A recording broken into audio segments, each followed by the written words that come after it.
好来，乡亲啊，继续来看台南市的部分。这个市政府已经来宣布，盐水的芳仔炮甲月丁港的定节来取消。那呢，台南市一寡大型的庙会，是毋是嘛会比较办理呢？台南的开基玉峰宫，这个礼拜日就要来举办一场真大场的市区平安的绕境。啊，这个正统龙里门的圣母庙元宵节嘛要来举办变春牛、甲放高空的宴会，但是面对着国内的疫情炭烧，这庙方经过热烈的讨论了后，也是忍痛宣布讲停办。沿路咧放炮啊，绕境信徒更新桥，人有够济，将车路拢占了。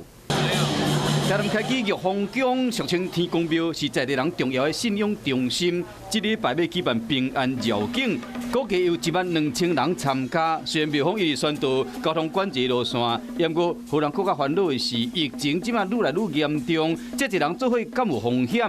因为日子要到，庙方是一粒头两粒断。把咱这的公庙啦，把咱做成做出来做险，因为这是为了全国所有老百姓的一个生命安全。台湾加油！当年的变春牛要元宵高空烟火表演，台南土城正统六里门的圣母庙嘛宣布停办。先来暂停啦吼，甲来看咱中央甲咱的政府即马的疫情是安那，咱甲过来做拍算。